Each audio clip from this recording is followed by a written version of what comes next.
came to preach the good news of peace and release. He came to bring salvation for and to all people. Jesus said something else that was interesting in verse 24. He said, in essence, that a seed of wheat which remains alone will do nothing. But if that same seed is planted in the ground and dies, it will produce a plant that will produce many more seeds.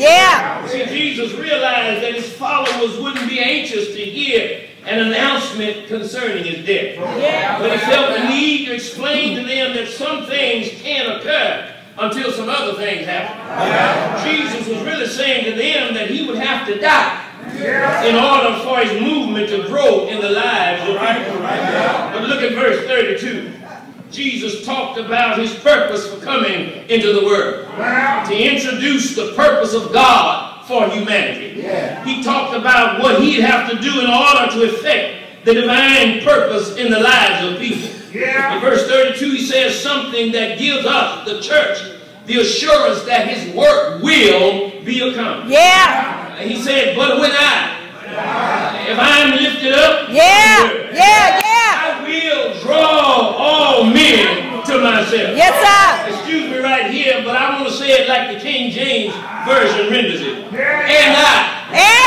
I be lifted up from the earth, will draw all men.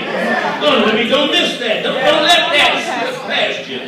You don't have to browbeat folk in an effort to get them into the church.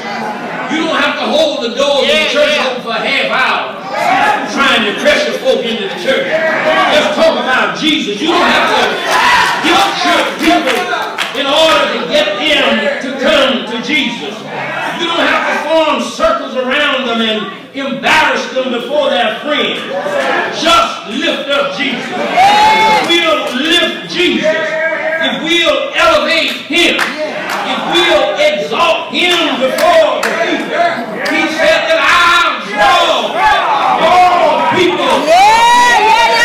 I'll draw people. What does that mean? He'll wrap them up in his love.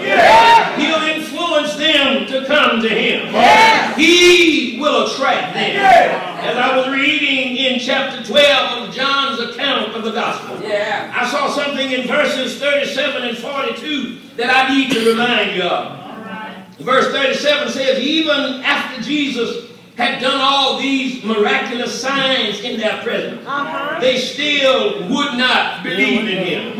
This is not referring to any miracles or signs that he had performed on that particular occasion. It's referring to the whole time that Jesus had been among them teaching and working. In spite of what he had been doing and the proofs that he had shown, some people still wouldn't believe in him. No matter what they had seen and heard, they still would not believe in Jesus and his work. Listen, my brothers and my sisters, you're not going to convince everybody to accept the Lord. No matter how passionate you may be, somebody is not going to believe your story. You won't be able to convince some people to come over to your way of thinking. But don't get angry with them. Just keep lifting Jesus. I kept reading, and when I came to verse 42, it said, yet at that same time, many, even among the leaders, believed in him. But because of the Pharisees, they would not confess their faith, for fear they would be put out of the synagogue. There were some people who heard Jesus.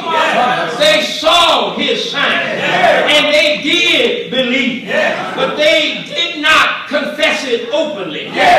Peer pressure and their fear of their established religious companions kept them from admitting that they believed in Jesus. But after Jesus was crucified, after he was raised from the dead, many of them came forth and openly acknowledged their faith in him. Well, as you engage in lifting Jesus, you will influence some people.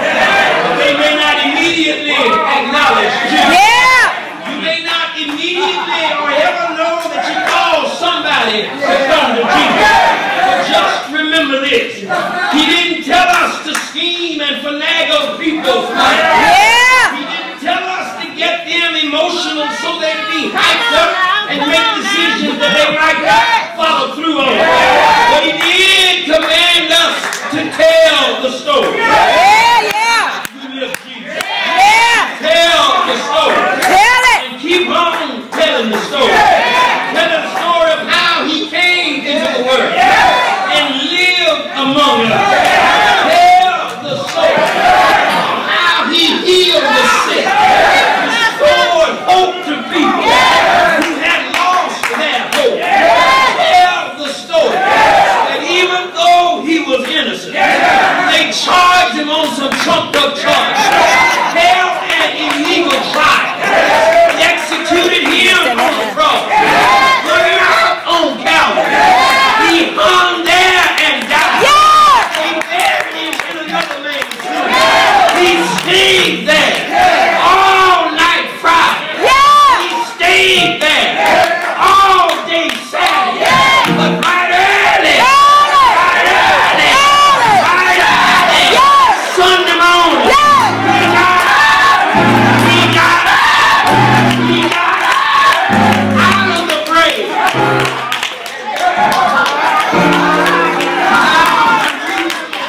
The man.